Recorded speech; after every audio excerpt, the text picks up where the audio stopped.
ஈரோட்டில் பல்வேறு கோரிக்கைகளை வலியுறுத்தி வணிக வரித்துறை அலுவலர்கள் ஆர்ப்பாட்டத்தில் ஈடுபட்டனர். தமிழ்நாடு அரசு ஊழியர் சங்கம் சார்பில் ஈரோடு பிரப் சாலையில் உள்ள வணிக வரித்துறை அலுவலகத்தில் பல்வேறு கோரிக்கைகளை வலியுறுத்தி ஆர்ப்பாட்டம் நடைபெற்றது. இந்த ஆர்ப்பாட்டத்தில் புதிய பென்ஷன் திட்டத்தை ரத்து செய்துவிட்டு பழைய பென்ஷன் திட்டத்தை அமலாக்க வேண்டும், 21 மாத நிலுவைத் தொகை, முடக்கப்பட்ட அகவிலைப்படி, பறிக்கப்பட்ட சிறப்பு காலமுறை ஊதியம், ஓய்வூதியம் வழங்க வேண்டும் உள்ளிட்ட பல்வேறு கோரிக்கைகளை வலியுறுத்தி முழக்கங்களை எழுப்பினர். இதில் ஈரோடு கோட்ட வணிக வரித்துறை அலுவலர்கள் உள்ளிட்ட பலரும் கலந்து கொண்டனர்.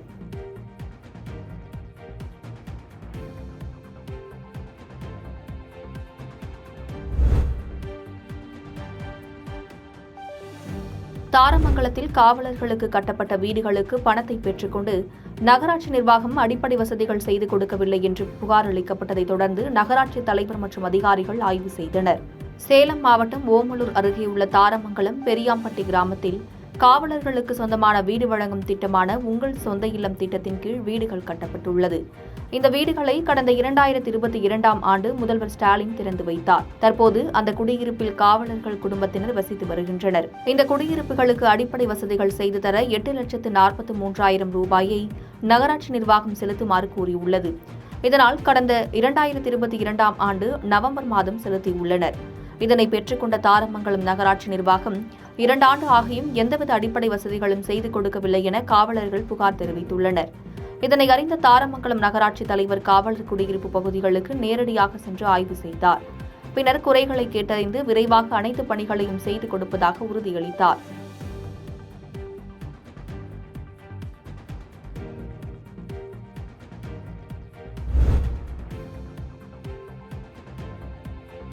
ஓமலூரில் தமிழக முதல்வரின் தேர்தல் கால வாக்குறுதிகளை நிறைவேற்ற வலியுறுத்தி தமிழ்நாடு அரசு ஊழியர் சங்கத்தினர் ஆர்ப்பாட்டத்தில் ஈடுபட்டனர்.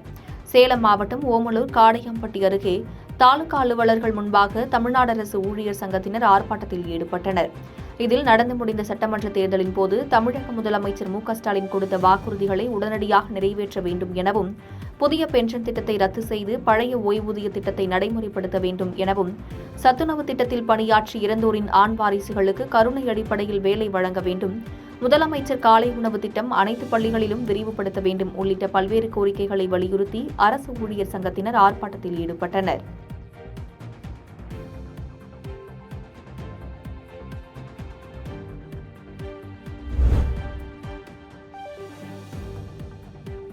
நாகர்கோவிலை அடுத்த ஒழுகினசேரியில் ரயில்வே பணி காரணமாக ஏற்படும் போக்குவரத்து நெருக்கடியால் வாகன ஓட்டிகள் கடும் அவதியடைந்து வருகின்றனர். கன்னியாகுமரி திருவனந்தபுரம் இடையே நடந்து வரும் இரட்டை ரயில் பாதை பணியின் காரணமாக நாகர்கோவில் ஒழுகினசேரி பகுதியில் கூடுதல் தண்டவாளம் அமைக்கும் பணி நடைபெறுகிறது.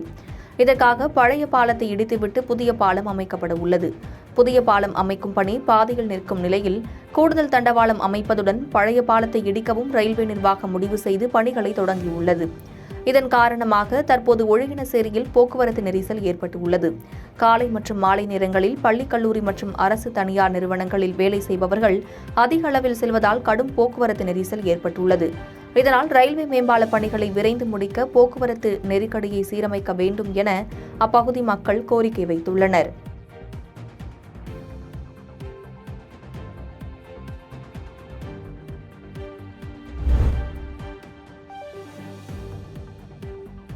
நாமக்கல்லில் சர்வதேச நெகிழிப்பை இல்லா தினத்தை முன்னிட்டு பேருந்து நிலையத்தில் பொதுமக்களுக்கு மஞ்சப்பை வழங்கி விழிப்புணர்வு நிகழ்ச்சி நடைபெற்றது. நாமக்கல் பேருந்து நிலையத்தில் சர்வதேச நெகிழி இல்லா தினத்தை முன்னிட்டு விழிப்புணர்வு நிகழ்ச்சி நடைபெற்றது. இதில் நாமக்கல் மாவட்ட நிர்வாகம் மற்றும் மாசு கட்டுப்பாட்டு வாரியம் இணைந்து பொதுமக்களுக்கு பிளாஸ்டிக் பையை தவிர்த்து மஞ்சள் பையை பயன்படுத்த வலியுறுத்தி மாவட்ட ஆட்சியர் தலைமையில் மஞ்சப்பை கொடுத்து விழிப்புணர்வு ஏற்படுத்தப்பட்டது. இதில் ஒருமுறை பயன்படுத்தி தூக்கி எறியும் பிளாஸ்டிக் பையை தவிர்த்து மஞ்சள் பையை பயன்படுத்த வலியுறுத்தி மஞ்சப்பை வழங்கும் நிகழ்ச்சி நடைபெற்றது.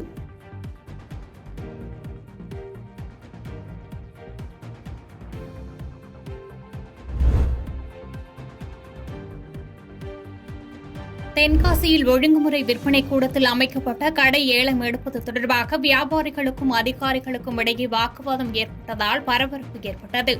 தென்காசி மாவட்டம் புதிய பேருந்து நிலையம் அருகே அமைந்துள்ள ஒழுங்குமுறை விற்பனை கூட வளாகத்தில் புதிதாக கட்டி முடிக்கப்பட்டு 10 கடைகளின் ஏலம் இன்று நடைபெற ஏற்பாடு செய்யப்பட்டது.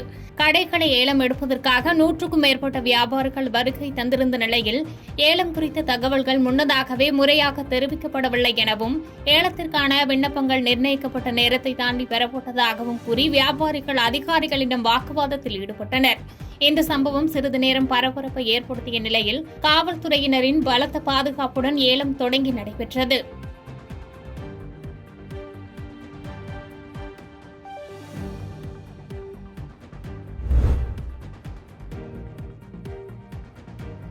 பொள்ளாச்சியில் போதை ஊசி விற்பனை செய்த பாஸ்கரன் என்பவரை போலீசார் கைது செய்தனர். கோவை மாவட்டம் பொள்ளாச்சி வெங்கடேச காலனி பகுதியில் போதை ஊசி விற்பனை செய்வதாக கிழக்கு காவல் நிலைய ஆய்வாளர் ரத்தினகுமாருக்கு ரகசிய தகவல் வந்தது. இதைத் தொடர்ந்து பொள்ளாச்சி துணை கண்காணிப்பாளர் ஜெயச்சந்திரன் தலைமையிலான தனிப்படை போலீசார் மாற்று உடையில் அங்கு சென்று போதை ஊசி வைத்திருந்த நபரை கையும் களவுமாக பிடித்தனர். தொடர்ந்து அவரிடம் மேற்கொண்ட விசாரணையில் அவர் சூளேஸ்வரன்பட்டி பகுதியைச் சேர்ந்த பாஸ்கரன் என்பது தெரியவந்தது. இதையடுத்து அவர் வைத்திருந்த போதை ஊசிகள் மற்றும் 300 குப்பிகளை பறிமுதல் செய்த போலீசார் பாஸ்கரனை கைது செய்து விசாரணை மேற்கொண்டு வருகின்றனர். பிடிபட்ட பாஸ்கரன் மீது பல்வேறு வழக்குகள் நீதிமன்றத்தில் உள்ளது குறிப்பிடத்தக்கது.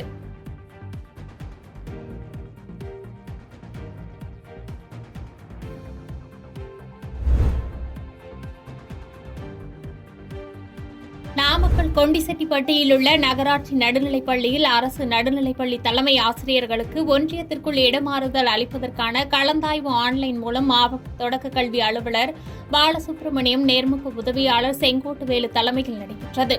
இந்த நிலையில் பொது மாறுதல் கலந்தாய்வினை நிறுத்தி வைக்க வேண்டும், மாநில பணிமூப்பு அரசாணை எண் 243 ரத்து செய்ய வேண்டும், ஒன்றியத்திற்குள் மட்டும் இடம் மாறுதல் மேற்கொள்ள திருத்திய கலந்தாய்வு கால அட்டவணையை வெளியிட வேண்டும் என கோரி தமிழ்நாடு தொடக்க கல்வி ஆசிரியர் இயக்கங்களின் கூட்டு நடவடிக்கை குழுவினர் ஆர்ப்பாட்டத்தில் ஈடுபட்டனர்.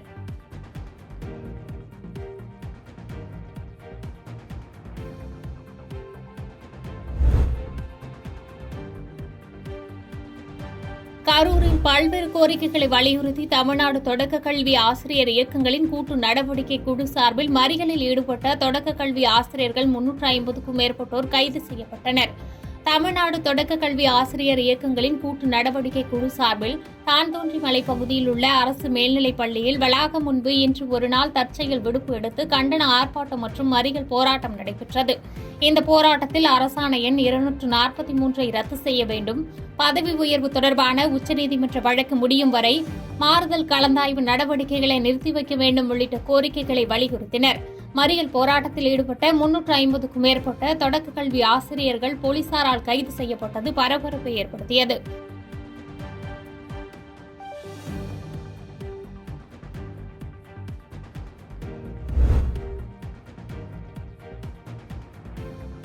ஆழியார் கவியருவி 6 மாதங்களுக்கு பிறகு திறக்கப்பட்ட நிலையில் சுற்றுலா பயணிகள் உற்சாக குளியலிட்டு மகிழ்ந்தனர்.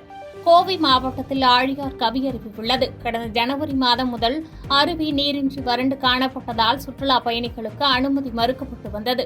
கடந்த சில நாட்களாக மேற்கு தொடர்ச்சி மலைப்பகுதிகளில் தென்மேற்கு பருவமழை பெய்து வந்ததை தொடர்ந்து அருவியில் நீர் பெருக்கெடுத்து ஓடி வெள்ளப்பெருக்கு ஏற்பட்டது. இந்த நிலையில் தற்போது அருவியில் சீரான நீர்வரத்து வந்து கொண்டிருப்பதால் 6 மாதத்திற்கு பிறகு ஆழியார் கவியருவியில் சுற்றுலா பயணிகள் குளிக்க அனுமதி வழங்கப்பட்ட நிலையில் அருவிக்கு வந்த சுற்றுலா பயணிகள் ஆனந்த குளியலிட்டு மகிழ்ந்தனர்.